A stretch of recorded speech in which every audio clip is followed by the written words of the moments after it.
Assalamualaikum warahmatullahi wabarakatuh. Perkenalkan, saya Rifai Jumat Badri dari kelas 1A TPL akan menjelaskan tentang kasus 2, yaitu meningkatkan efisiensi irigasi pada jaringan sensor karbon pentak pada mata kuliah aljabar linier. Baiklah, kita mulai. Yang pertama yaitu kita di sini disuruh untuk memasukkan data-data yang ada pada Excel yang dikirim oleh Bapak ke Google Colab agar mudah dilihat. Di sini saya sudah menyalin semuanya.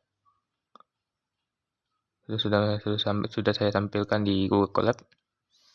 Nah, sekarang kita masuk ke soal yang pertama, yaitu processing dan kalibrasi data.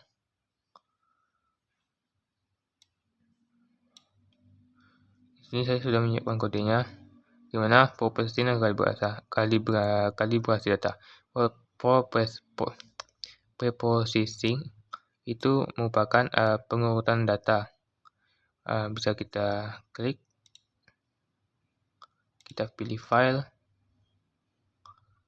data sensor, maka akan muncul matriks M1 dengan node 1 selama 24 jam, dari 0 sampai jam 23. Kemudian kalibrasi data dengan itu rumusnya itu V sama dengan A kali R tambah B, dimana kita menyesuaikan data-data mentah untuk diproses untuk menjadi data asli. Sebenarnya gitulah. Kita klik, kita pilih file, data sensor.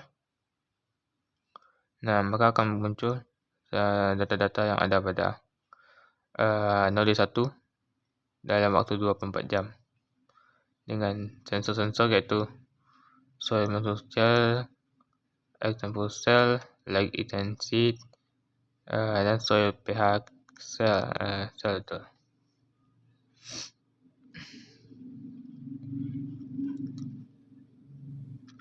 Kemudian kita masuk ke soal yang kedua, yaitu deteksi anomali. Di mana pada deteksi anomali ini kita akan diminta untuk menghitung vektor rata harian berukuran 4x1 pada matriks M1 kalibrat. Untuk sebuah pembacaan pada jam 10, V sama dengan S1 jam 10, S2 jam 10. Oke. Baiklah. Di sini saya sudah membuatnya. Kita klik, maka akan dilihat hasil yaitu vektor rata harian pada node 1 itu ada segini. Dan vektor rata harian dalam bentuk 4x1, yaitu ditransposkan, ya kan. Itu seperti ini. Oke, lanjut.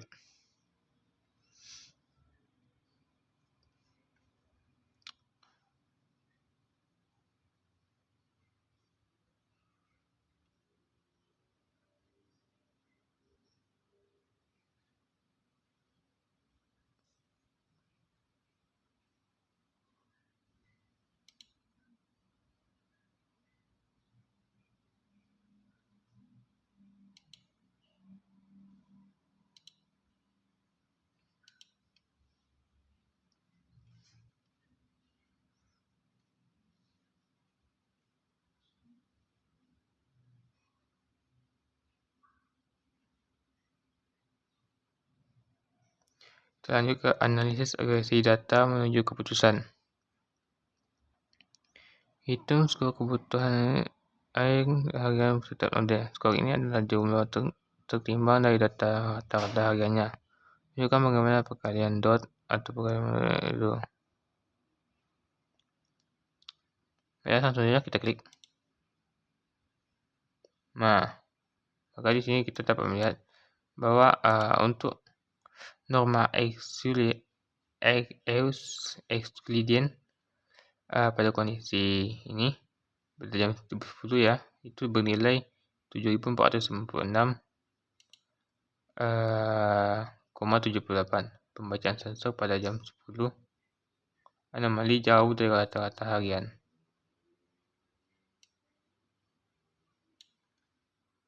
Nah, selanjutnya kita di sini akan diminta untuk menghitung rata-rata untuk semua node itu pada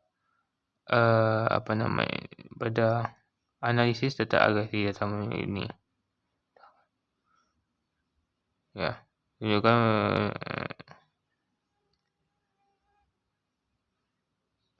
lakukan untuk semua node. Ini dia. Oke, kita klik. Nah, maka kita akan melihat vektor rata-rata harian untuk node 1, 2, dan 3. Ini merupakan nilai-nilai mereka. Oke. Kemudian kita kembali ke kebutuhan air, analisis dan agresi data. Oke. Kita klik. Kita ketahui vektor bobot W itu adalah segini. Nah, kita di sini dapat menghitung skor kebutuhan air pada masing-masing node ya. Ya. Kita klik.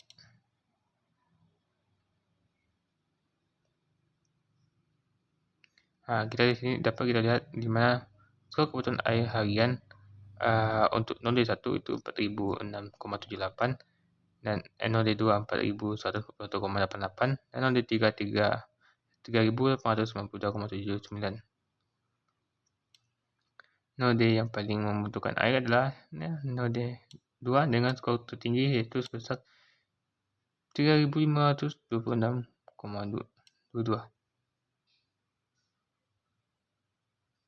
Paling membutuhkan air ya. Oke. Penjelasan skor kebutuhan air yang lebih tinggi menunjukkan bahwa node tersebut memiliki kombinasi pembacaan sensor terkait beban tanah yang rendah, suhu udara tinggi, intensitas cahaya tinggi, pH yang rendah, yang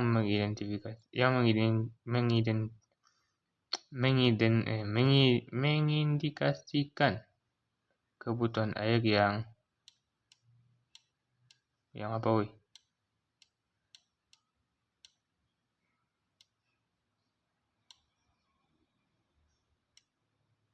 Yang lebih besar ya.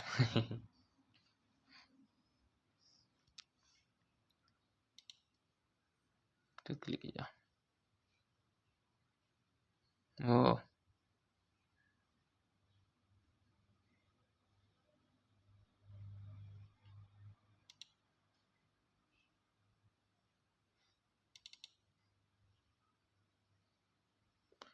Nah, ini merupakan jawaban dari soal nomor 4, di mana kita ketahui matriks gabungan rata-rata tiap node segini. Rank D sama dengan 3. Ada 3 informasi dapatnya itu satu sensor redundant ya.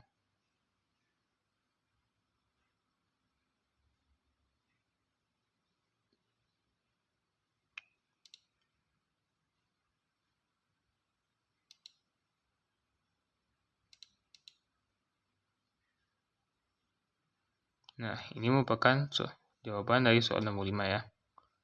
Dimana kita dapatkan data atau informasi rekomendasi teknis dan bisnis. Yang pertama itu irigasi. Prioritaskan node 2 di mana kan node 2 itu sangat membutuhkan air ya kan. Skor kebutuhan air itu 4141,88.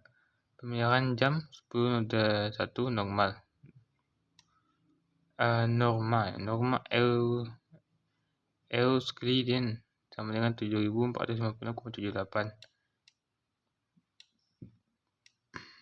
Threshold sama dengan 44.524.524,52.